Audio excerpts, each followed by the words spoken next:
Jumuiya ya wastaafu na wazee Zanzibar imeitaka jamii kuhakikisha wanatoa taarifa wanapoona vitendo vya kuashiria ukatili dhidi ya wazee kwa shehia husika. Tamko hilo limetolewa na katibu wa jumuiya ya wazee wastaafu Zanzibar, Salama Kombo Ahmed, wakati akiongea na waandishi wa habari katika kuelekea siku ya wazee duniani. Amesema vitendo vya udhalilishaji kwa wazee huhusishwa na mambo ya uchawi, kutopata huduma za matibabu wanapofika katika baadhi ya vituo vya afya na sehemu zote za huduma za kijamii.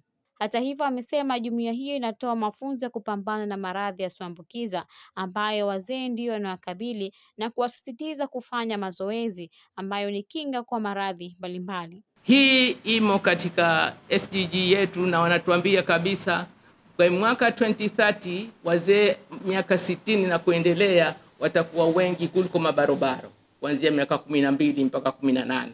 Kwa hivyo ni vyema kabisa kujitayarisha. Nyinyi mlioko sasa wenye miaka 20, miaka 30, in 20 years to come na nyie mtakuwa mshafika umri wa kuwa wazee. Kwa hivyo mjitahidi kwamba hamfanyii sisi, tunajifanyia wenyewe. Kwa hivyo nakuombeni kabisa, azimio namba 66/127 limetenga siku ya tarehe 15 Juni kuwa siku ya kuhamasisha jamii dhidi ya dhulma kwa wazee. Nyinyi mnajua dhulma za wazee zilioko ziko nyingi, lakini sisi tunazoziona tutakuarifuni tunapoendelea. Jumuiya ya wazee wastaafu inaadhimisha siku hii kwa kukutana na vyombo vya habari ili kuungana na wenzetu wote duniani katika kupinga vita vya udhalilishaji kwa wazee. Malengo ya maadhimisho hayo ni kupaza sauti kupinga vitendo vyote vya kukatili vinavyofanyiwa wazee, kimwili, kihisia, kiuchumi. JUWAZA katika kukabiliana na vitendo vya kukatili dhidi ya wazee imekuwa ikitoa elimu mara kwa mara. Ukiacha kutoa elimu kwa jamii tu, pia kumeanzishwa mabaraza ya wazee kupambana na vitendo vya ukatili ambavyo vipo kuanzia ngazi ya shehia hadi taifa. Sisi JUWAZA tumeanzisha mabaraza ya wazee katika shehia zote 338 za Zanzibar. Tumeanzisha toka mwaka 2011 mpaka 2014 mpaka 2016.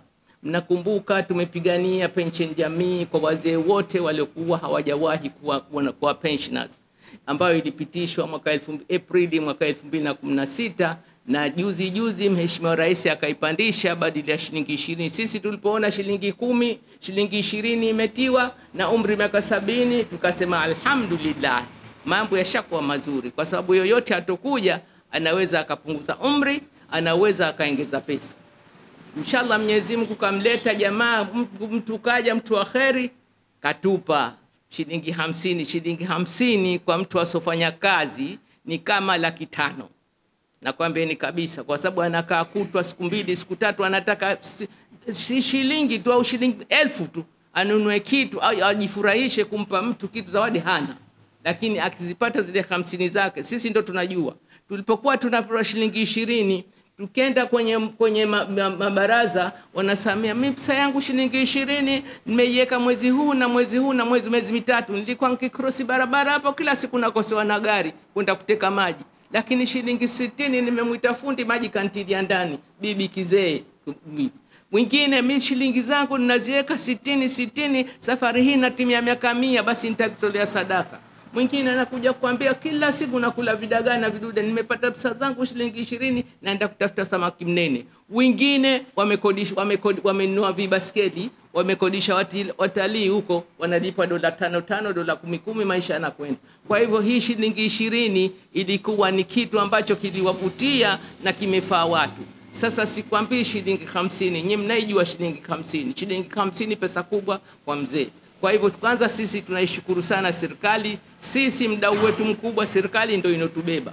Mnamuona katika vitu vyetu zote tuna nembo yetu na nembo ya serikali, kwa sababu tunaenda nao sambamba.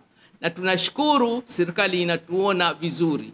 Kwenye wizara yetu ya wanawake na watoto, kuna wizara zingine, lakini tuna masikitiko kidogo kwamba katika wizara zote, katika shughuli zote watu wanataja walemavu, wanawake na vijana. hawajui kama kule kwenye wazee kuna watu walikuwa hawajui. Maanake katika tunaona marginalized people ambao ni wazee wamo katika umo duniani, internationally marginalized people wako wazee, watoto, wanawake, vijana wanatiwa. Lakini sisi Unguja hawatii. Na bahati mbaya pia Unguja ilitokea kesi ambayo hatuipendi, lakini alhamdulillah isharekebishwa, kuwa mzee wa Unguja aanze miaka 70, wakati mzee kimataifa ni miaka 60 dunia nzima. Wajapani wanafika miaka 85 ndo mdogo, lakini wanafika mpaka 100, 120, 100 na ngapi. Lakini umri uliokubalika duniani ni miaka 60, sisi tukaikiwa 70, lakini alhamdulillah sasa hivi wameibadilisha wizara yetu, imekuwa mzee anatambulika kwa miaka 60. Sisi ilipotambuliwa kwa miaka 70 tukasema sisi hatumo, sisi tayari tuko kwenye 70. Nyinyi wenyewe mnokuja mjadijua, manake ukifika miaka 60 ile kufanya kazi unaona tabu. Ile kufanya kazi upande magazi ushuke manani nini, unashafika 60 unaona siku yangu lini itafika niondoke. Lakini sikwambii mwekewe kiumri cha 70, tukamwambia hii haitudhuru sisi, itadhuru the coming generation. Nyinyi mnokuja ndio itu, lakini wametanabahi. Kwa hivyo inshallah inabadilishwa sheria ili inakuja vile vile kama ilivyo kimataifa. Lakini vile vile malengo ya Jiwaza, tunataka wazee waishi maisha marefu yenye afya na amani. Tumewasomesha wazee katika mabaraza kujitizama afya zao. Cha kwanza, mtu abadilishe mwenendo wa maisha ulivyo wa zamani. Akisha miaka 60 lazima ajue kama kishabadilika. Kubadilika kwake yanahitaji kwanza chakula bora, sio pilau na biriani wala makeki na mapiza. Anahitaji mazoezi, asikae sedentary life akakaa pale juu kiti cha uvivu akaambia nini, mara akija anamwambia sijanywa chai. Akikaa mwezi mmoja tu, mwezi wa pili anaharibika kichwa kama hatoki.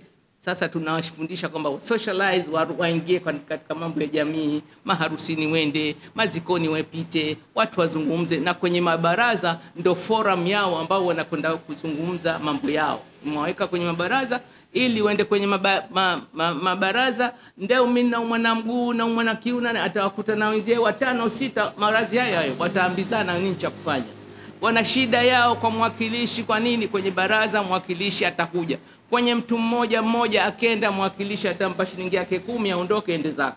Lakini ikenda kwenye baraza, mwakilishi atasikiliza sauti ya watu wengi wanosema, na hayo yashafanikiwa. Wengi mmewasikia, wengine wamefanywa hivi, wengine wanaletewa outreach kuja kupimwa afya, kwa sababu wako katika kikundi. Na katika mabaraza, baada ya kuwafundisha kuwa wasikae, baada ya kufundisha